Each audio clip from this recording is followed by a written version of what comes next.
You are listening program Tech City with RJ Jyoti Malik, only on Radio Udan, a flight of life.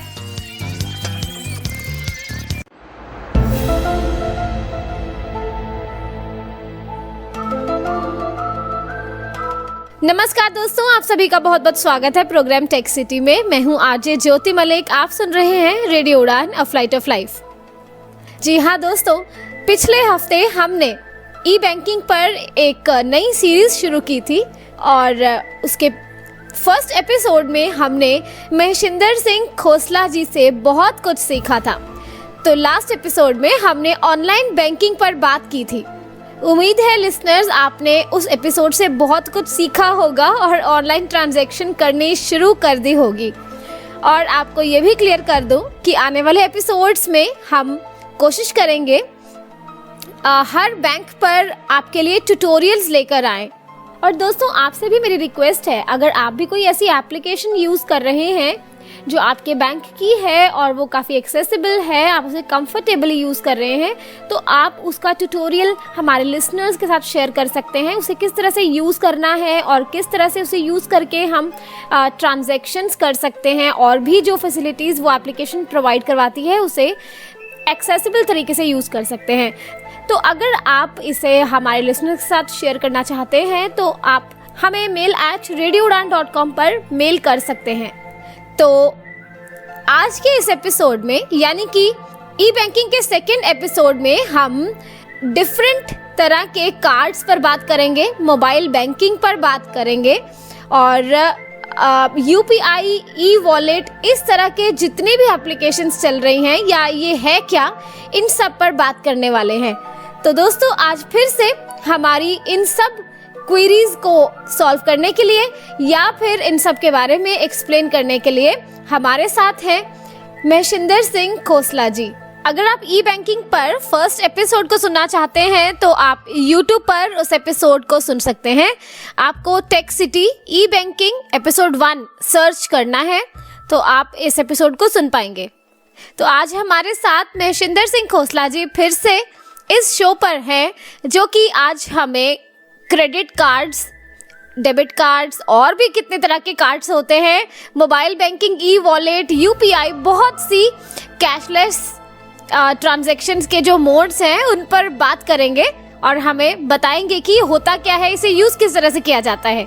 तो चलिए महेशिंदर सिंह खोसला जी से बात करते हैं और एक एक क्वेश्चन उन्हें पुट करते हैं और जानते हैं कि ये सब है क्या।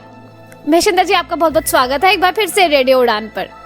धन्यवाद ज्योति जी, शुक्रिया। जी तो सर, पिछला एपिसोड लिसनर्स ने सुना है और बहुत से फीडबैक्स हैं, सभी की तरफ से आपका बहुत बहुत शुक्रिया। धन्यवाद जी। तो पिछले एपिसोड में हमने ऑनलाइन बैंकिंग से रिलेटेड सभी क्वेरीज को सॉल्व किया था। तो आज सबसे पहले मैं ये जानना चाहती हूँ कि कार्ड्स कितनी तरह के होते हैं। देखिए, कार्ड्स जिनकी हम बात कर रहे हैं, जो बैंकिंग के साथ जुड़ते हैं, जो आम तौर पे यूज होते हैं, वो दो तरह के हैं। एक क्रेडिट कार्ड और एक एटीएम का डेबिट कार्ड। तो ये दो तरह के मेन कार्ड हैं जिनको हम लोग आम जिंदगी में यूज करते हैं। ओके। तो सबसे पहले हम डेबिट कार्ड पर बात करते हैं। डेबिट कार्ड और एटीएम, क्या ये एक ही है? और अगर एक है तो इसका यूज क्या है? देखिए, एटीएम तो एक मशीन है जिस मशीन में यूज किए जाने वाले कार्ड को हम ट्रांजैक्शन के लिए जो यूज करते हैं उसे एटीएम कार्ड कह देते हैं। तो एटीएम कार्ड का अर्थ आप ये मान के चलिए, जो बेसिक अर्थ है कि आपका बैंक जिसमें आप खाता खोलते हैं अपना और उसमें अपने पैसे जमा करते हैं, तो वो उसका एक टाइम है। बैंक जो काम करेगा सुबह 10 बजे से जब तक उनको काम करना है, वो एक फिक्स टाइम है।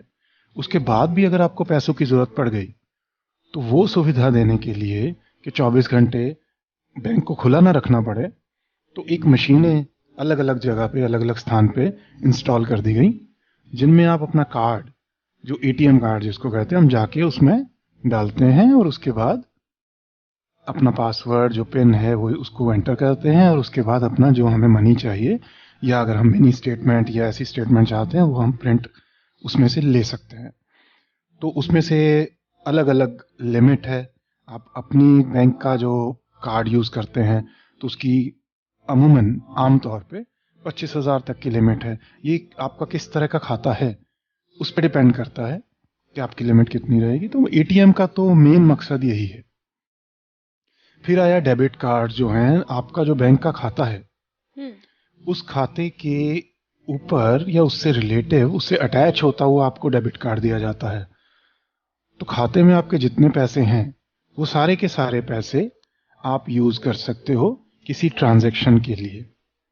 मतलब मेन ये है कि उसमें जो आपके खाते में जितने पैसे हैं वही आपकी डेबिट कार्ड की लिमिट बन जाते हैं। तो डेबिट कार्ड को कहाँ पर यूज किया जा सकता है? देखिए, डेबिट कार्ड का एक यूज तो हमने देख ही लिया कि एटीएम मशीन्स हैं। एटीएम मशीन में आप जाइएगा, वहां पे अपना कार्ड स्वाइप कीजिएगा और आपको जितने पैसे हैं आप ले ही लेंगे। उसके बाद बाकी रही एटीएम के जो डेबिट कार्ड के यूज हैं, उसमें अलग अलग तरह के माइस्ट्रो, वीजा, इस तरह की उसकी अलग अलग कैटेगरीज होती हैं कार्ड की। और इसका जैसे आप मान लीजिए पेट्रोल डलवाने गए हैं, वहां पर आप इसका यूज कर सकते हैं। और उसके अलावा आप स्टोर में गए हैं जहां से आपने परचेज की है, वहां यूज कर सकते हैं। मान लीजिए कोई भी ऐसी जगह जहां पर एक मशीन ऐसी अवेलेबल है जिसमें आप अपना डेबिट कार्ड यूज करके पेमेंट कर सकते हैं, वहां कहीं भी आप इसको यूज कीजिए। आपको अपनी पॉकेट में उतना कैश रखने की जरूरत नहीं है, डायरेक्टली आप अपनी पेमेंट इस कार्ड के थ्रू कर सकते हैं। ओके। एक तो ये यूज हुआ जी। एक्चुअली आपने अभी स्टोर्स पर या फिर पेट्रोल पंप पर डेबिट कार्ड को यूज करने की बात की, तो स्वाइप मशीन जो हम जनरली सुनते हैं, ये वही स्वाइप मशीन है जिसमें हम डेबिट कार्ड को इंसर्ट करते हैं और अपनी पेमेंट करते हैं? जी बिल्कुल, एक छोटा सा एक डिवाइस होता है, अलग अलग इसके मॉडल्स हैं, कंपनी वाइज हो सकते हैं। तो एक वायरलेस इसमें होता है मशीन, वो ज़्यादातर पेट्रोल पंप या जो भी पेमेंट सेंटर है जहाँ पर भी पेमेंट करनी है हमें, कोई दुकानदार भी हो सकता है। आजकल तो बहुत सारी दुकानों में भी आप नॉर्मली जाइए, वहाँ पर ये मशीन आपको मिल ही जाती है, क्योंकि जब से ये कैशलेस इकोनॉमी इंडिया को बनाने की बात हुई है तो ये मशीनें उपलब्ध करवाई जाती हैं बहुत सारे दुकानों में। तो वहाँ पर आपको अपना जिस टाइम पेमेंट करनी है, तो उस टाइम पे जब आपका फिक्स हो गया कि आपको कितनी अमाउंट देनी है, तो आप अपना एटीएम कार्ड निकाल के, डेबिट कार्ड जिसको कहते हैं, वो देंगे दुकानदार को। वो कार्ड को मशीन से यूज़ करवाएगा। फिर उसके बाद आपकी अमाउंट एंटर की जाएगी, फिर आपको उसमें पिन जो आपका है वो डालने के लिए कहा जाएगा। तो आप उससे उस वक्त पे पिन डालिए अपना, फिर वो आपकी ट्रांजैक्शन हो जाएगी। उस ट्रांजैक्शन के बाद एक स्लिप निकलेगी, उसकी एक कॉपी आपको उसकी रिसीट के तौर पे प्रोवाइड कर दी जाती है, पेमेंट की रिसीट के तौर पे। जी, ये तो आपने बहुत इजी शब्दों में हमें एक्सप्लेन किया। अब मैं ये जानना चाह रही हूँ, अगर एक विजुअली इम्पेयर्ड पर्सन है, वो डेबिट कार्ड लेकर जाता है किसी शॉप पर और पेमेंट करने की कोशिश कर रहा है, तो उसको क्या वहाँ पर वो एक्सेसिबल होगी स्वाइप मशीन, जहाँ पर वो अपना पिन वगैरह टाइप करेगा, या फिर किस तरह से एक विजुअली इम्पेयर्ड पर्सन इसे मैनेज करेगा अगर वो अकेला है, ताकि वो उसे सेफली यूज कर सके? बिल्कुल, देखिए जैसे एटीएम की हमने पहले बात की थी, तो एटीएम तो एक्सेसिबल एटीएम्स जो टॉकिंग जिसको कहते हैं हम, वो इंस्टॉल काफ़ी हद तक, काफ़ी गिनती में बड़े शहरों में तो ज़्यादातर अवेलेबल हैं ही, जिसमें आप जाते हैं, अपना हेडफोन लगाते हैं और उसकी आवाज़ आनी शुरू हो जाती है, उसको सुन के आप ऑपरेट करते हैं। लेकिन इस टेक्नोलॉजी को आम यूज़र या आम दुकानदार जो मशीनें यूज़ करते हैं वहाँ तक अभी नहीं पहुँचाया जा सका है। होप कि इन फ्यूचर वो भी अवेलेबल होंगी, लेकिन अभी तक आपके पास ये है कि आप जब अपना कार्ड देते हैं, या तो देखिए आप एक्सपीरियंस से मशीन एक बार पकड़ लीजिए, ऑलमोस्ट मशीनें लगभग सेम ही होती हैं। तो कहाँ कार्ड को कैसे डालना है वो आप एक बार सीख लीजिए। उसके बाद आप अपना खुद ही कार्ड उस जगह पे टच करवाइए, और उसके बाद स्टेप्स 2-3 स्टेप्स होते हैं, या सामने वाले को पढ़ा भी सकते हैं कि यहाँ स्क्रीन पे क्या लिखा आ रहा है। तो उसके बाद जब आपको पिन डालना है, तो उसमें सबसे इजी मेथड ये है कि आप मशीन को अपने हाथ में ले लीजिए, क्योंकि अगर मशीन आपके हाथ में है और आपको पता है कि आपके दाएं या बाएं वाला पर्सन ही सिर्फ आपको दे सकता है, काउंटर के सामने वाला पर्सन आप जो एंटर कर रहे हो मशीन में वो नहीं देख पा रहा। तो आप उसमें अलर्ट रहते हुए उसका जो कीपैड है, वो जैसे आपने देखा होगा नोकिया के हम पहले फोन यूज करते थे 1 2 3 4 5 6 7 8 9 0 स्टार एंड हैश वाला, वैसा कीपैड होता है। तो उसी मेथड से ज्यादातर मशीनों में मैंने देखा कि जैसे 5 नंबर आपने नोटिस किया होगा, हमारे लैंडलाइन, हमारे मोबाइल, सबके ऊपर एक उभरा हुआ सा एक डॉट होता है। यस जी, ऑलमोस्ट वो मशीनों पे भी वो डॉट होता है। तो आपको टच करते पता चल जाएगा कि ये 5 है। तो आप उसके ऊपर अपनी फिंगर्स रखिए, उस अकॉर्डिंगली आप अपना पिन एंटर कर दीजिए। और पिन एंटर करेंगे तो आपको उसमें फिक्र की जरूरत नहीं है, वो पिन डिस्प्ले के ऊपर आपका कोड शो नहीं होता, उसमें स्टार स्टार ही डले होते हैं। तो आपको सिर्फ जो कीज आप प्रेस कर रहे हो वो किसी को जज ना हो, आपको इतना ही एक अंदाज करना है। उसके आप मशीन फ्रीली सामने वाले को दे सकते हैं, वो उसको ओके करेगा, ट्रांजैक्शन डन होगी। और साथ ही में आपने रजिस्टर किया हुआ मोबाइल नंबर है, उसके ऊपर एक आपको कंफर्मेशन मैसेज भी कुछ ही मिनटों के अंदर अंदर प्रोवाइड कर दिया जाता है, जिसमें कि आपने कहाँ यूज किया, कितने रुपए के लिए यूज किया, ये आपकी उसमें स्टेटमेंट आ जाती है। ओके, इसका मतलब ये है कि एक विजुअली इम्पेयर्ड पर्सन जो इम्पोर्टेंट इंफॉर्मेशन होती है जैसे कि अमाउंट और पिन, वो उस स्वाइप मशीन पर खुद से टाइप कर सकता है अगर वो सिक्योर पेमेंट करना चाहता है, मतलब अगर इस बात का डर है तो। जी बिल्कुल जी।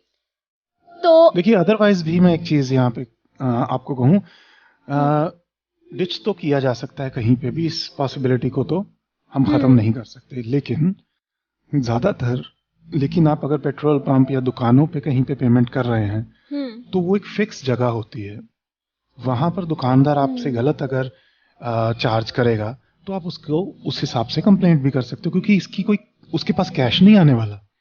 हाँ, ये उसके अकाउंट में पेमेंट जाएगी। तो बहुत जरूरी है कि हम अलर्ट रहें। लेकिन अब ये बिल भी हमारे हाथ में होगा और पेमेंट की स्लिप रिसिप्ट जो है वो उस पे कुछ और होगा, तो ऑब्वियस है कि हमें मैसेज भी आएगा, तो आप मुझसे भी रीड कर सकते हैं। तो क्या आप अपना डेबिट कार्ड इंडिपेंडेंटली पेमेंट्स करने के लिए शॉप्स पर यूज कर पाते हैं? जी बिल्कुल। और दोस्तों मैं आपको ये भी बता दूं कि अगर आप टॉकिंग एटीएम को यूज करना सीखना चाहते हैं तो आप रेडियो उड़ान का टेक सिटी का एपिसोड आप यूट्यूब पर सुन सकते हैं, सर्च कर लीजिए रेडियो उड़ान टॉकिंग एटीएम टेक सिटी, आपको वो एपिसोड मिल जाएगा। और उसमें हमने डेमो के साथ आपको बताया है कि एक विजुअली इम्पेयर्ड पर्सन एटीएम को किस तरह से यूज कर सकता है। तो सर, अब डेबिट कार्ड को ऑनलाइन किस तरह से यूज किया जाता है, इसके बारे में हम जानना चाहते हैं। जी, जैसे देखिए, हम पेमेंट करते हैं इंटरनेट के थ्रू, तो उस पेमेंट को करते हुए हमारे पास ऑप्शंस होती हैं, जिनमें एक होती है नेट बैंकिंग, फिर डेबिट कार्ड के थ्रू आप पे कर सकते हैं, क्रेडिट कार्ड के थ्रू पे कर सकते हैं, या मोबाइल बैंकिंग की भी ऑप्शंस अवेलेबल हो गई हैं। तो उसमें आप अपना डेबिट कार्ड सिलेक्ट करेंगे। जब आपने अपना डेबिट कार्ड सिलेक्ट किया तो आपके सामने एक विंडो खुल जाएगी, जिस विंडो में आप अपना डेबिट कार्ड का नंबर डालेंगे, फिर साथ में डेबिट कार्ड का जो आपका पिन है वो आप पिन एंटर करेंगे, और उसी के साथ आपके डेबिट कार्ड की एक्सपायरी डेट वो आप उसको एंटर करेंगे। तो ये मेन 3 चीजें हैं जो आपको एंटर करनी होती हैं। Debit card number, CVV code और एक्सपायरी डेट डेबिट कार्ड के ऊपर ही लिखे होते हैं। जो सीवीवी नंबर है वो डेबिट कार्ड की बैक साइड पे 3 डिजिट्स का होता है। फिर उसके बाद जब आप नेक्स्ट करेंगे, फिर उसके बाद सिक्योर करने के लिए आपको नेक्स्ट आ जाता है कि अगर आपने डेबिट कार्ड के ऊपर एक अपना पासवर्ड सेट किया हो तो आप वो डाल देंगे, इनकेस नहीं तो आप ओटीपी यूज कर सकते हैं। ओटीपी हमने लास्ट एपिसोड में अपने एक्सप्लेन किया ही था कि आप उसको यूज करेंगे तो आपका मोबाइल नंबर शो करेगा, मोबाइल नंबर पे एक 1 टाइम पासवर्ड आएगा, वो पासवर्ड को आप अंकों को उस ट्रांजैक्शन की जो एडिट विंडो है उसमें डाल देंगे और आपकी ट्रांजैक्शन इनिशिएट हो जाएगी। लेकिन इन चीजों को करते हुए ध्यान रखना ये है कि जितने की आप पेमेंट कर रहे हैं, आपके अगर खाते में उतने पैसे हैं तभी वो ट्रांजैक्शन हो पाएगी। ओके जी। तो ये भी विजुअली इम्पेयर्ड पर्सन के लिए काफी एक्सेसिबल है, क्योंकि स्क्रीन रीडर्स की हेल्प के साथ हम ऑनलाइन डेबिट कार्ड्स को इजीली यूज कर सकते हैं। तो सर, अब हम क्रेडिट कार्ड के बारे में जानना चाहेंगे। क्रेडिट कार्ड क्या होता है? देखिए, डेबिट कार्ड और क्रेडिट कार्ड इसमें मेन अंतर एक ही है। मोबाइल में आपने ज़रूर देखा होगा कि दो तरह के मोबाइल के सिम कार्ड्स कंपनीज प्रोवाइड करती हैं, प्रीपेड एंड पोस्टपेड। जी। प्रीपेड में हम पहले अमाउंट या रिचार्ज पे करते हैं हम उनको, कंपनी को, उसके अगेंस्ट हमें पैसे मिल जाते हैं। उतने पैसे तक की हम कॉलिंग कर सकते हैं, जो भी हम चाहे सर्विस ले सकते हैं। पोस्टपेड में हम पहले यूज करते हैं, बाद में उसका हमें बिल आता है, हम उस बिल को पे करते हैं। यही डिफरेंस आप इन दोनों चीजों में मान सकते हैं। डेबिट कार्ड में जितने आपके अकाउंट में पैसे हैं उतने पैसे तक की आप चीजों का यूज कर सकते हैं।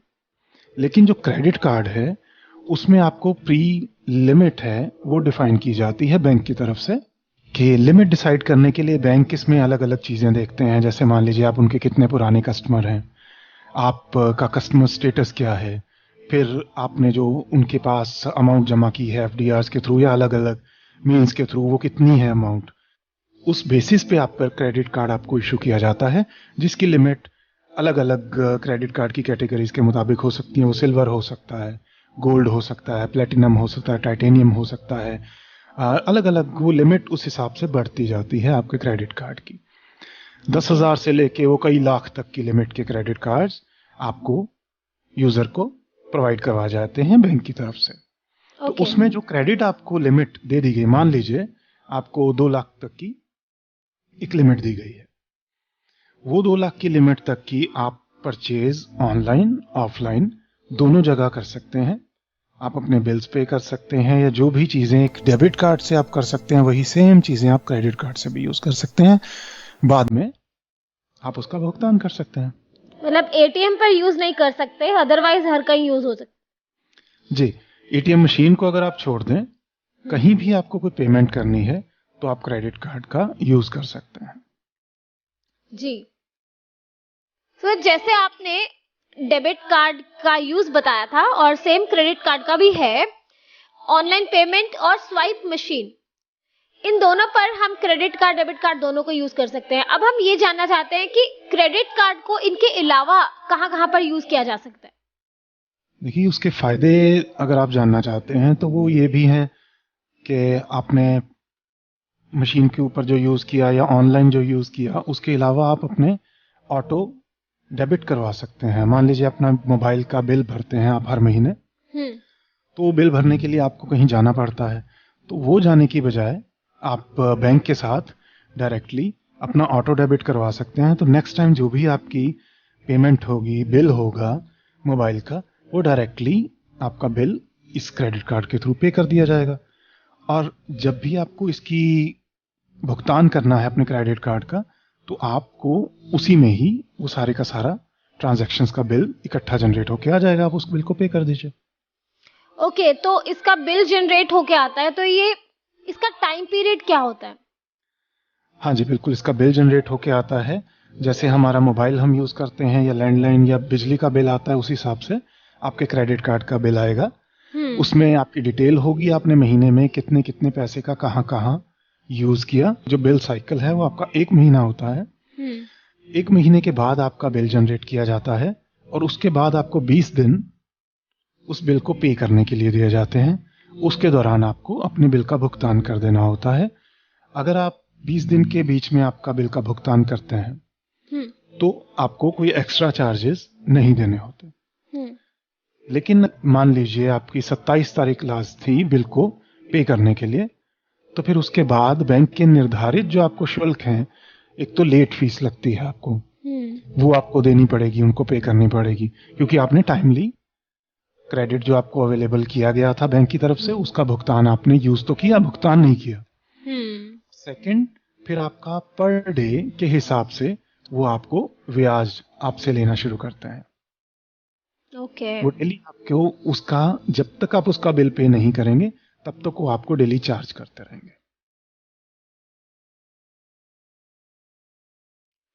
चलिए, तो अब मेरे पास 2 ऑप्शंस हैं, एक डेबिट कार्ड और क्रेडिट कार्ड। जी। तो अब मेरे लिए सबसे ज्यादा बेनिफिशियल क्या रहेगा, या मैं प्रेफरेंस किसको दूं, क्रेडिट कार्ड को या डेबिट कार्ड को? देखिए, वैसे तो ये यूजर की खुद की अपनी पसंद है कि वो क्या करना चाहता है, लेकिन क्रेडिट कार्ड, डेबिट कार्ड, इन दोनों में एक फायदा है कि आपका जो डेबिट कार्ड है उसका जब आप यूज कर रहे हैं तो डायरेक्टली आप अपने खाते में से अमाउंट को पे कर दे रहे हैं। क्रेडिट कार्ड में से जो आपको लिमिट दी गई है आप उसमें से यूज कर रहे हैं, तो आपको अप्रोक्सीमेटली 40 से 50 दिन उस पेमेंट को यूज करने पे कोई चार्ज नहीं है। मान लीजिए आपका 1 तारीख को क्रेडिट कार्ड का मंथ स्टार्ट होता है, तो आप 1 तारीख को अगर कोई चीज की परचेज करते हैं और 30 तारीख तक का आपका बिल बनेगा, फिर 20 दिन आपको एक्स्ट्रा पे करने के लिए मिलेंगे, तो 50 दिन आपको वो अमाउंट आपने यूज कर ली।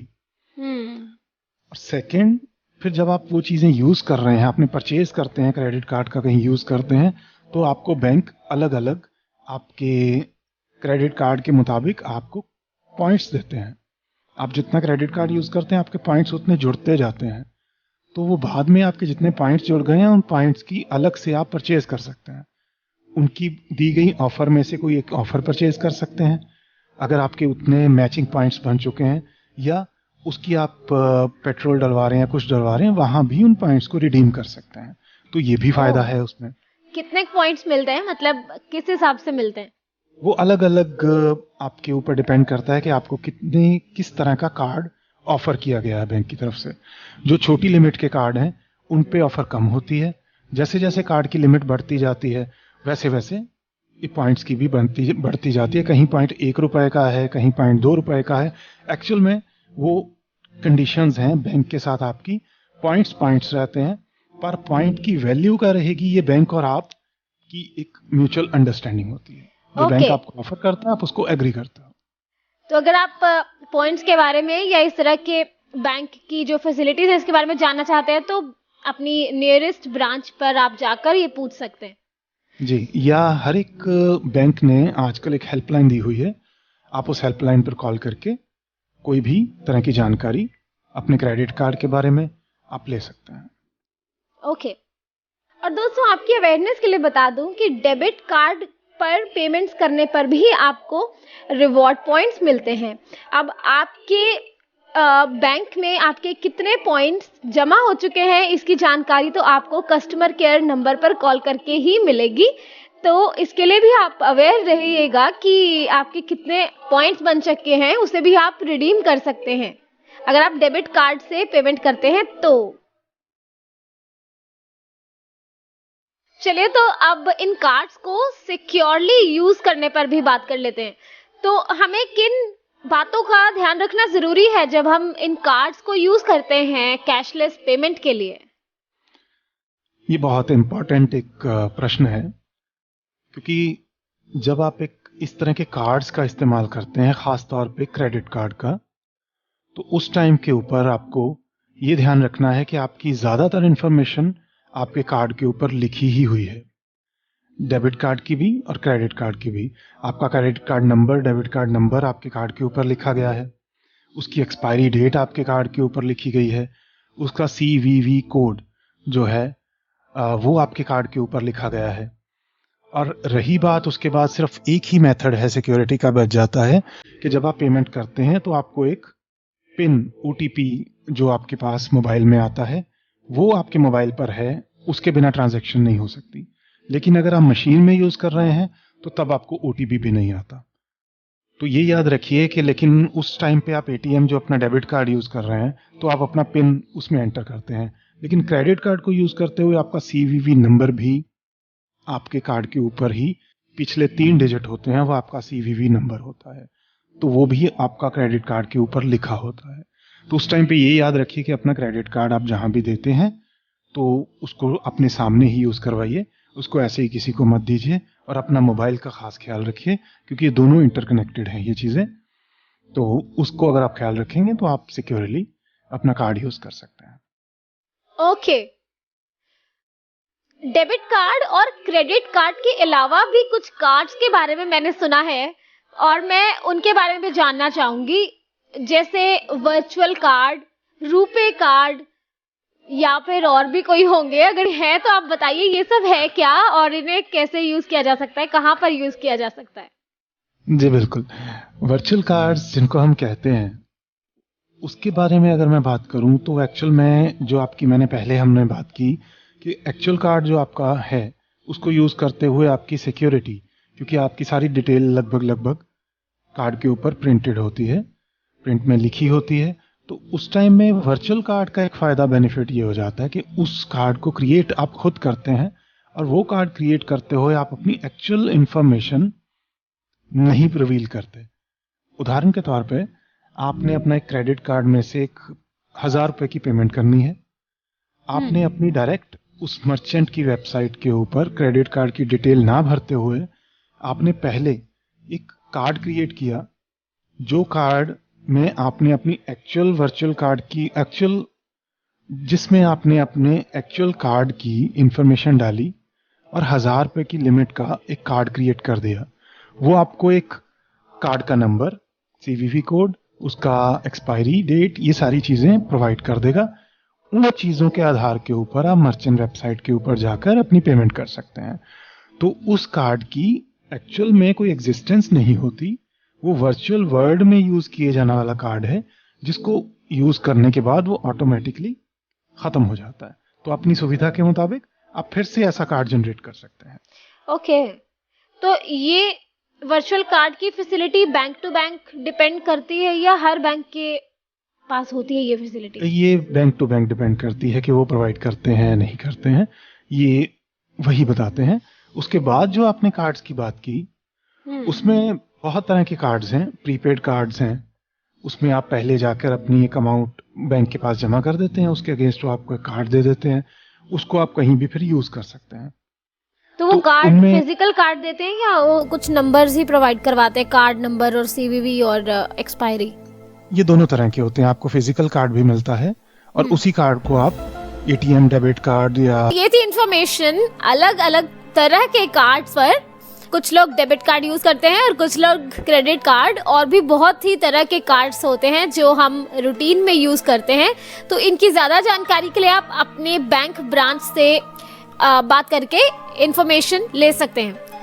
तो अब हम बात करेंगे मोबाइल बैंकिंग पर, जो कि आजकल बहुत ही पॉपुलर है। और मोबाइल तो ऐसी चीज है जो हर किसी के हाथ में है।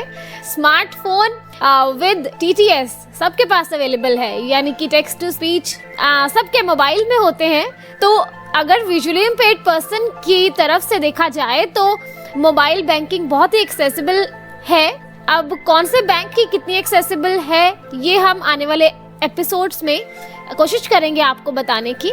और अभी के लिए हम महेशिंदर सिंह खोसला जी से जानने की कोशिश करते हैं कि मोबाइल बैंकिंग है क्या, इसे यूज किस तरह से किया जाता है, और एक विजुअली इम्पेयर्ड पर्सन इसे किस तरह से यूज कर सकता है। जी, तो सर मोबाइल बैंकिंग है क्या, सबसे पहले तो हम यही जानना चाहेंगे। देखिए, इसका सिंपल सा आंसर है, कई बार जो जार्गन लैंग्वेज हम लोग यूज करते हैं वो बहुत टिपिकल और बड़ी मुश्किल लगती है, लेकिन सिंपल बात यही है कि मोबाइल के थ्रू की जाने वाली बैंकिंग, मोबाइल के थ्रू की जाने वाली ट्रांजैक्शंस मोबाइल बैंकिंग है। इसका सिंपल आंसर तो यही है।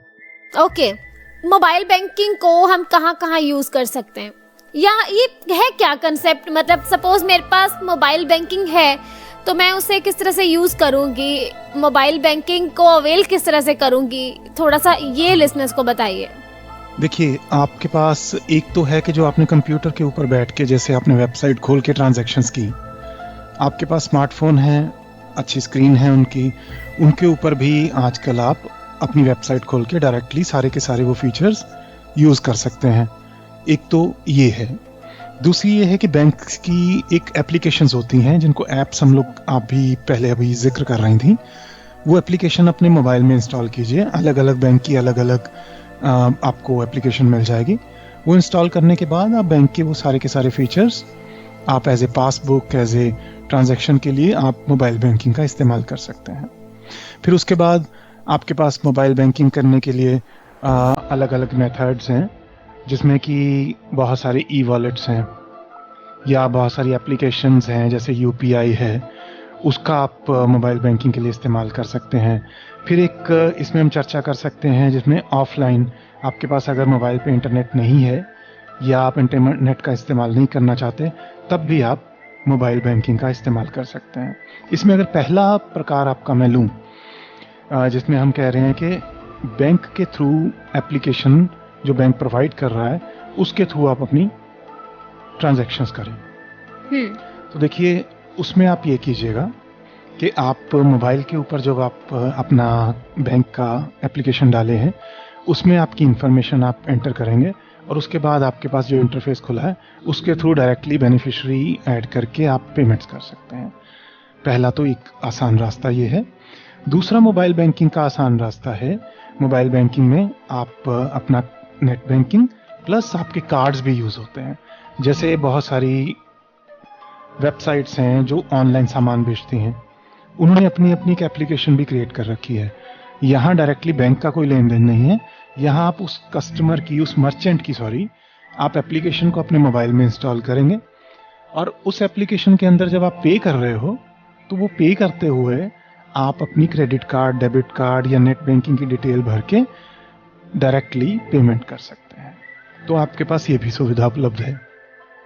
ओके, एक्चुअली जनरली मैं सुनती हूँ कि जब मोबाइल बैंकिंग की सर्विस हम अपने अकाउंट पर लेते हैं तो हमें एक एम पिन जनरेट किया जाता है, कोई MMID होती है।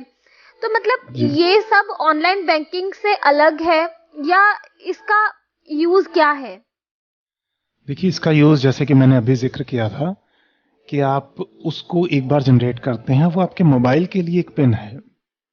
तो उस कंडीशन में एक जैसे हम हर चीज में सिक्योरिटी को मद्देनजर रखते हैं तो अपने मोबाइल का फिर आपको खास ख्याल रखना बहुत जरूरी है, क्योंकि इस तरह की अगर आप चीजें यूज करते हैं तो उसमें यह है कि देखिए जो आपका वो पिन है आप एक बार जनरेट करते हैं, बाद में आप उसको चेंज भी कर सकते हैं। फिर उसके बाद आप उस पिन को एक तरह से आपका वो ट्रांजैक्शन करने के लिए, लॉगिन करने के लिए आपकी पहचान बन जाता है। ट्रांजैक्शन करने के लिए वो बिल्कुल अलग है। नॉर्मली जो आप देखिए जिस तरह की आप फैसिलिटी यूज करेंगे उसी तरह का आपको एक पासवर्ड तो उसका रखना ही पड़ेगा। अब एटीएम के लिए अगर आप यूज कर रहे हैं तो वो आपका पिन एटीएम ट्रांजैक्शन के लिए यूज हो गया। डेबिट कार्ड के तौर पे अगर आप उसको यूज कर रहे हैं तो वही डिजिट आपके डेबिट कार्ड की ट्रांजैक्शन के लिए काम आ गए। अगर उसी को ही आप अपनी ऑनलाइन बैंकिंग के लिए यूज कर रहे हैं जहां पर कस्टमर आईडी एंटर करनी है तो वही आपका TIN के तौर पे, टिन नंबर के तौर पे यूज हो जाता है। तो ये सारे के सारे एक्चुअल में एक मेथड्स हैं जिन मेथड्स के तौर पे आप अपनी एक पहचान अलग क्रिएट करते हैं। ये पासवर्ड्स का मतलब यही है कि ये आपकी पहचान है, क्योंकि ज्योति मलिक या महेश को ऑनलाइन बैंकिंग में कोई नहीं जानता। वहां पर उनको यही पता है कि ये अंक इसकी पहचान है। तो वो अंक का कॉम्बिनेशन जिसके पास भी होगा वो आपकी इंटरनेट बैंकिंग या ऑफलाइन बैंकिंग जिसका हम जिक्र कर रहे हैं अभी, वो सारी की सारी आपकी चीजें यूज कर सकता है। अभी गवर्नमेंट ने एक ऑफलाइन पेमेंट की फैसिलिटी भी दी थी, USSD सिस्टम के थ्रू पेमेंट करना। तो थोड़ा सा ये भी बताइए कि ये क्या सिस्टम है और इसे किस तरह से हम यूज कर सकते हैं। देखिए उसमें आपके मोबाइल नंबर का इस्तेमाल होता है। आप अपने मोबाइल से एक मैसेज भेजते हैं या कहिए मैसेज ही है, वो जानकारी जाती है। उसके अगेंस्ट आपको एक जैसे आपने बताया कि M पिन मिलता है, वो पिन आप उसको यूज करते हैं। इसमें बहुत जो इंटरेस्टिंग चीज़ ये है कि हम जितनी भी चीज़ें यूज़ का भी बात कर रहे हैं उसमें इंटरनेट का यूज़ मेन है, लेकिन इंटरनेट के अलावा भी आम यूज़र जिनके पास मान लीजिए स्मार्टफोन्स अभी इतने ज़्यादा यूज़ वो नहीं कर रहे हैं या इंटरनेट किसी टाइम पे अवेलेबल नहीं है उनके पास, तो उसके लिए भी एक नंबर है *99#। आप उसको यूज़ कीजिए। उसके बाद उसके स्टेप्स हैं, उन स्टेप्स को फॉलो कीजिए जिनको मुझे लगता है कि हम आने वाले एपिसोड्स में अपने ज़रूर एक्सप्लेन भी करेंगे स्टेप बाय स्टेप। तो उसमें आप डायरेक्टली अपने यूज़ कर सकते हैं। लिमिट जो आपके पास है इसमें 5000 तक की लिमिट अभी है, वो आप उसको यूज़ कर सकते हैं। इसमें मैं आपको बता देता हूँ कि अलग अलग प्लेटफॉर्म यूज़ करते हुए आपकी जो पैसे ट्रांजैक्शन की लिमिट है वो भी अलग अलग रहती है। एक्चुअली जब मैंने *99# अपने फोन पर टाइप किया और कॉल पर क्लिक किया तो मेरे पास एक पॉपअप खुल गया जिसमें वेलकम मैसेज था और रिप्लाई में मैंने बैंक का कोड था जो मुझे पता था कि सपोज यूनियन बैंक का 50 है, तो मैंने 50 टाइप किया और अपना बैलेंस चेक करने की कोशिश की। बैलेंस चेक करने के लिए 1 लिखकर मैंने रिप्लाई किया तो मुझे मेरा बैलेंस नहीं मिला। इशू ये था कि मैं मोबाइल बैंकिंग के लिए रजिस्टर्ड नहीं थी। यूनियन बैंक पर मैंने अपने आप को मोबाइल बैंकिंग के लिए रजिस्टर्ड नहीं किया था। तो एक्चुअली मेरा कहने का मतलब ये है कि अगर आप इस फैसिलिटी को यूज़ करना चाहते हैं तो आपको अपने बैंक अकाउंट में मोबाइल बैंकिंग के लिए रजिस्टर करना ज़रूरी है। अगर आपके पास मोबाइल बैंकिंग है तो ही आप ये फैसिलिटी यूज़ कर सकते हैं। और मोबाइल बैंकिंग की सर्विस को एक्टिवेट करने के लिए हर बैंक के अपने अपने रूल्स हैं या अपने अपने तरीके हैं। तो ज़्यादातर हम एटीएम कार्ड के थ्रू एटीएम पर जाकर कार्ड को इंसर्ट करके और अपना पिन डालकर भी मोबाइल बैंकिंग के लिए रजिस्टर कर सकते हैं। और बैंक ब्रांच से भी हम अपना एम पिन और MMID ले सकते हैं। और इसके अलावा अगर आपके पास ऑनलाइन बैंकिंग है तो वहाँ से भी जनरली हम कर सकते हैं मोबाइल बैंकिंग के लिए रजिस्टर। तो आप कस्टमर केयर से इसकी इन्फॉर्मेशन ले सकते हैं कि आपको मोबाइल बैंकिंग किस तरह से मिलेगी। मोबाइल बैंकिंग का मतलब यही है कि आपके पास एम पिन हो। एम पिन अगर आपके पास है तो आप मोबाइल बैंकिंग के लिए रजिस्टर्ड हैं। बिल्कुल जी। और इसी सिस्टम को यूज करते हुए हम ट्रांजैक्शंस भी कर सकते हैं, जो अभी महेश जी ने बताया। तो सर अब मैं जानना चाहूंगी कि जब हम एडवर्टाइजमेंट्स देखते हैं गवर्नमेंट की तो उसमें कहा जाता है कि आप ई-वॉलेट के थ्रू पेमेंट कीजिए, यूपीआई सिस्टम के थ्रू पे कीजिए। तो ये यूपीआई सिस्टम, वॉलेट, ये सब क्या है, अब ये भी क्लियर कीजिए। देखिए, पहले हम अगर यूपीआई की बात करें तो यूपीआई एक साझा प्लेटफॉर्म एक क्रिएट किया गया है जिसमें आपको अलग अलग बैंक की अलग अलग एप्लीकेशंस यूज़ करने की ज़रूरत नहीं है। आप अपना बैंक सेलेक्ट कीजिए, अपना पेमेंट सेलेक्ट कीजिए, वो डायरेक्टली आप अपनी पेमेंट कर सकते हैं। सिंपली यही उसका एक इंटरफेस है। वो इंटरफेस आप अपना डायरेक्टली एक एप्लीकेशन के तौर पे इंस्टॉल कर सकते हैं और उसको इंस्टॉल करने के बाद आप अपने बैंक सेलेक्ट करते हुए पेमेंट्स कर सकते हैं। और सेकंड जो चीज़ कही आपने, ई वॉलेट, ये भी एक एप्लीकेशन है जिसको आप अपने मोबाइल फ़ोन में इंस्टॉल करते हैं। वॉलेट हम अपने पर्स को कहते हैं। तो आपको अपने पास कैश कैरी करने की ज़रूरत नहीं है। वो माध्यम से, ई वॉलेट के माध्यम से आपके वॉलेट में कुछ पैसे पड़े हैं जिनके थ्रू आप अपनी पेमेंट्स कर सकते हैं। मान लीजिए किसी और अकाउंट में भी ट्रांसफ़र कर सकते हैं उस पेमेंट को। फिर उसके अलावा आप अपने बिल भर सकते हैं, किसी भी तरह की अन्य पेमेंट्स कर सकते हैं। वो आप अपने ई वॉलेट के बीच में जो आपने पैसे रखे हुए हैं उसके थ्रू कर सकते हैं। लेकिन खास ध्यान रखने वाली ये बातें हैं कि जैसे आप क्रेडिट कार्ड या डेबिट कार्ड जिसके भी थ्रू आप अपने ई वॉलेट में पैसे डाल रहे हैं, वो पैसे उतने ही पैसे आप यूज़ कर सकेंगे जितने आपके वॉलेट में है। और उस वॉलेट की एक लिमिट है कि 10,000 तक की लिमिट आपको दी गई है जो आप अपना वॉलेट में से ट्रांजैक्शन कर सकते हैं। आप तो बढ़कर 20,000 कर दी है गवर्नमेंट ने। जी बिल्कुल। अभी कैशलेस इकोनॉमी को जी बूस्ट देने के लिए जी उसको बढ़ा के उन्होंने 20 किया है। आप 20 को भी बढ़ा सकते हैं इस लिमिट को। अगर आप अपना KYC रजिस्टर कर लेते हैं तो आप इसको बढ़ा के 1 लाख तक भी कर सकते हैं इस लिमिट को, और उतनी लिमिट तक की आप अपनी ट्रांजैक्शंस कर सकते हैं। KYC क्या है ये भी बता दीजिए लिसनर्स को। जी, KYC actually know your customer. ये एक ऐसी सिंपल भाषा में अगर हम कहें तो आपके जो बैंक हैं जो आपको सर्विस देते हैं उसके, और जहां आप सर्विस यूज कर रहे हैं वहां आप अपनी जानकारी प्रोवाइड करते हैं, अपने डॉक्यूमेंट्स एक्चुअली सबमिट करते हैं जो आपकी पहचान हो जाते हैं कि यस आपको वो एप्लीकेशन वाले जानते हैं, आपकी जानकारी उनके पास है। तो सिक्योरिटी के माध्यम के लिए वो इस KYC डॉक्यूमेंट्स की आपसे डिमांड करते हैं। ओके, तो ये हमारी जो ID प्रूफ्स होते हैं यही एज ए डॉक्यूमेंट यहाँ पर यूज किए जा सकते हैं। यस, बिल्कुल।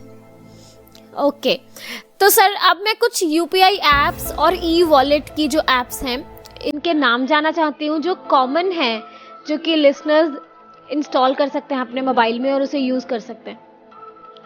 देखिए, UPI के लिए आप अपने डायरेक्टली बैंक से, बैंक की वेबसाइट से या प्ले स्टोर से आप एप्लीकेशंस इंस्टॉल कर सकते हैं। और उसी में ही ये खास ध्यान रखने वाली बात है कि जिस बैंक की आप यूज़ करना चाहते हैं वो बैंक UPI के साथ रजिस्टर हो।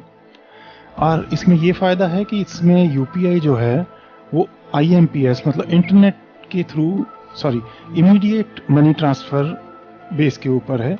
इसकी जो पेमेंट्स हैं आपकी साथ की साथ होती हैं। उसके अलावा जैसे आपने कहा कि वॉलेट्स में पेटीएम एक बहुत पॉपुलर वॉलेट है। उसको बहुत सारे लोग यूज़ करते हैं अपनी मोबाइल के बिल या और बिल भरने के लिए, फ्लाइट बुकिंग, LPG सिलेंडर्स करने के लिए, फ्लाइट बुकिंग्स, कहीं भी उसके बहुत सारे यूज़ हैं। अपने DTH या और इस तरह के रिचार्जेस करने के लिए। इवन दूसरी वेबसाइट्स पर भी पेटीएम के वॉलेट के थ्रू हम पेमेंट कर सकते हैं। यस बिल्कुल। और इसके अलावा मोबीक्विक है, ऑक्सीजन है, और ये कैशबैक से बहुत देते हैं। यस, कैशबैक भी बहुत सारी स्कीम्स टाइम टू टाइम आपको प्रोवाइड करते हैं अपनी एप्लीकेशन को पॉपुलर करने के लिए। तो इसकी तो ये मानिए कि जिस हिसाब से अब इंडिया में बहुत ज़्यादा ये बूस्ट मिलेगा इस तरह की कैशलेस इकोनॉमी को, इस तरह के बहुत सारे नाम, चिलर एक ऐप है, इस तरह के बहुत सारे नाम आने वाले कुछ दिनों में आपको देखने को मिलते रहेंगे। लेकिन कॉन्सेप्ट यही रहेगा कि आपका एक पैसा है जो आपने अपनी एक एप्लीकेशन में डाल दिया है, उसको डायरेक्टली आप अपना अकाउंट अब कहीं रिवील नहीं करते हैं, उस वॉलेट से आप जितने आपके पास पैसे हैं। जनरली सभी जो ई वॉलेट की फैसिलिटी दे रहे हैं, जितनी भी एप्लीकेशंस हैं, ये हमारे मोबाइल नंबर को ही हमारा अकाउंट नंबर के तौर पर यूज करते हैं। जैसे सपोज मैं आपको Paytm to Paytm money transfer कर रही हूँ, तो मुझे आपका मोबाइल नंबर वहां एंटर करना होगा, और जब मैं सेंड मनी करूंगी तो मेरे वॉलेट से आपके पेटीएम के वॉलेट में मनी ट्रांसफर हो जाएगी। जी बिल्कुल। और आपके ये अकाउंट बनते हैं, आप उनकी वेबसाइट पे जाके जब अपने आप को रजिस्टर करते हैं तो वहां आप अपनी डिटेल देते हैं, उस डिटेल के मुताबिक आपका एक अकाउंट होता है। इसके थ्रू सिर्फ मोबाइल से ही नहीं, डायरेक्टली आप वेबसाइट पे जैसे आपने पहले कहा जाकर भी पेमेंट्स कर सकते हैं। मान लीजिए एक वेबसाइट से आपने कुछ परचेज किया, वहाँ पेमेंट के मेथड्स में उन्होंने नेट बैंकिंग, डेबिट, क्रेडिट के अलावा वहाँ पे पेटीएम की ऑप्शन, मोबीक्विक की ऑप्शन, ऑक्सीजन की ऑप्शन कोई भी दे रखी है, तो आपको उस पर सिंपली एंटर करना है, आप अपनी अकाउंट डिटेल डालेंगे और साथ के साथ आपकी पेमेंट हो जाएगी। और अगर उसके साथ कोई ऑफर चल रही थी तो आपको उसका कैशबैक भी आपके वॉलेट में वापस मिल जाएगा। बिल्कुल जी। अगर आप अपने बैंक की यूपीआई ऐप के बारे में जानना चाहते हैं या ई वॉलेट के बारे में जानना चाहते हैं, क्योंकि हर बैंक अपने कस्टमर्स के लिए अलग अलग एप्लीकेशंस प्रोवाइड करवा रहा है, अलग अलग फैसिलिटीज प्रोवाइड करा रहा है, तो आप बैंक की कस्टमर केयर को कॉल करके भी पूछ सकते हैं कि कौन सी एप्लीकेशन है, या फिर आप बैंक की वेबसाइट पर जाकर उस एप्लीकेशन का डायरेक्ट ले सकते हैं और एप्लीकेशन को डाउनलोड कर सकते हैं। जैसे कि मुझे याद है कि यूनियन बैंक की मोबाइल बैंकिंग के लिए जो ऐप है वो यू मोबाइल है, और यूनियन बैंक की जो यूपीआई ऐप है और इवन उसमें वॉलेट फैसिलिटी भी है, तो ये ऐप का नाम है डिजी पॉकेट। SBI काफ़ी एडवर्टाइज कर रहा है, अपनी एप्लीकेशन का नाम है स्टेट बैंक फ्रीडम, और एक एप्लीकेशन है स्टेट बैंक बडी। काफ़ी एप्लीकेशंस हैं जो आप डाउनलोड करके या तो मोबाइल बैंकिंग के साथ उसे ऑपरेट कर सकते हैं या फिर उसे एज अ वॉलेट यूज़ कर सकते हैं। हाँ, ये हमें देखना होगा कि कौन सी एप्लीकेशन स्क्रीन रीडर के साथ या फिर हमारे टेक्स्ट टू स्पीच इंजन के साथ मोबाइल में कितनी एक्सेसिबल है। हम आने वाले एपिसोड्स में जो एप्लीकेशंस एक्सेसिबल हैं उन पर आपको ट्यूटोरियल्स भी देंगे और मेजर बैंक्स को कवर करने की कोशिश करेंगे। महेशिंदर सिंह खोसला जी, आपका बहुत बहुत शुक्रिया कि आपने दोनों एपिसोड्स में हमारी ऑनलाइन बैंकिंग या ई बैंकिंग से रिलेटेड जो भी क्वेरीज थी उसे सॉल्व करने की कोशिश की और बहुत ही सिंपल भाषा में आपने लिसनर्स को एक्सप्लेन किया। बैंकों के चक्कर लगाने से बच पाएं। बिल्कुल। तो आने वाले एपिसोड्स में हम आपसे भी कुछ ट्यूटोरियल्स लेंगे, तो जो कुछ महेशिंदर सिंह खोसला जी यूज कर रहे हैं वो हमारे साथ भी शेयर करेंगे। तो आपसे फिर आने वाले एपिसोड्स में मुलाकात होगी। बहुत बहुत शुक्रिया, धन्यवाद। और दोस्तों, आपसे भी मेरी रिक्वेस्ट है, अगर आप भी कोई ऐसी एप्लीकेशन यूज कर रहे हैं जो आपके बैंक की है और वो काफ़ी एक्सेसिबल है, आप उसे कंफर्टेबली यूज़ कर रहे हैं, तो आप उसका ट्यूटोरियल हमारे लिसनर्स के साथ शेयर कर सकते हैं। उसे किस तरह से यूज़ करना है और किस तरह से उसे यूज़ करके हम ट्रांजैक्शंस कर सकते हैं, और भी जो फैसिलिटीज़ वो एप्लीकेशन प्रोवाइड करवाती है उसे एक्सेसिबल तरीके से यूज़ कर सकते हैं। तो अगर आप इसे हमारे लिसनर्स के साथ शेयर करना चाहते हैं तो आप हमें mail@radioudan.com पर मेल कर सकते हैं। तो इसी मकसद के साथ कि आप भी अब इंडिपेंडेंटली अपनी पेमेंट्स कर सकेंगे, आज का एपिसोड यहीं पर ही खत्म करते हैं। You are listening program Tech City with RJ Jyoti Malik only on Radio Udan, a flight of life.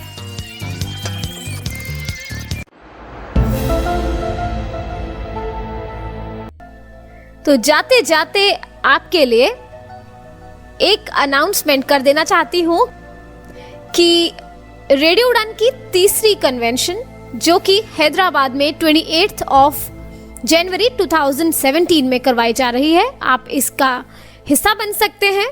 Radio उड़ान की वेबसाइट www.radioudan.com पर विजिट कीजिए और रजिस्ट्रेशन की पूरी डिटेल्स आपको मिलेंगी। तो यही हमारा मकसद है कि आप इंडिपेंडेंट बने। इसी मकसद के साथ आज का शो यहीं पर ही मुझे रोकना होगा। जी तो दोस्तों, आज के शो में इतना ही। तो दोस्तों, आपको ये शो कैसा लगा आप हमें ज़रूर बताइएगा। रेडियो उड़ान की वेबसाइट www.radioudan.com पर विजिट कीजिए। छोटा सा फीडबैक का फॉर्म है, इसे ज़रूर फिल कीजिए, और साथ ही में आप हमें mail@radioudan.com पर मेल भी कर सकते हैं। फेसबुक का पेज रेडियो उड़ान, फेसबुक ग्रुप रेडियो उड़ान, ट्विटर @रेडियो उड़ान, व्हाट्सएप ग्रुप रेडियो उड़ान आप ज्वाइन कर सकते हैं, और रेडियो उड़ान की मेलिंग लिस्ट को भी ज्वाइन कर सकते हैं। और सबसे इम्पॉर्टेंट, आप रेडियो उड़ान का यूट्यूब चैनल ज़रूर सब्सक्राइब कीजिएगा। रेडियो उड़ान के पुराने शोज़ हम टाइम टू टाइम यहाँ पर अपलोड करते रहते हैं ताकि लिसनर्स को शो सुनने में दिक्कत ना आए। तो दोस्तों, हमेशा सुनते रहेगा रेडियो उड़ान। और जाते जाते आपको ये भी बताती चलूँ कि अगर आप टेक्नोलॉजी एक्सपर्ट हैं, आपके पास कुछ ट्यूटोरियल्स हैं, आप लिसनर्स के साथ शेयर करना चाहते हैं, तो रेडियो उड़ान की ईमेल आईडी mail@radioudan.com पर आप हमें ट्यूटोरियल्स सेंड कर सकते हैं, हमारे साथ कम्युनिकेट कर सकते हैं। और अगर आप कुछ सीखना चाहते हैं तो अपनी रिक्वेस्ट mail@radioudan.com पर सेंड कर सकते हैं। मुझे यानी ज्योति मलिक को अब दीजिए इजाज़त। अगले सप्ताह कुछ और ट्यूटोरियल्स के साथ, कुछ नया बताने, कुछ नया सिखाने फिर से हाजिर होंगी इसी रेडियो स्टेशन पर, इसी समय, यानी कि हर वीरवार रात 9 बजे से 10 बजे तक प्रोग्राम टेक सिटी में। सुनते रहिए रेडियो उड़ान। गुड नाइट, शुभ रात्रि, नमस्कार।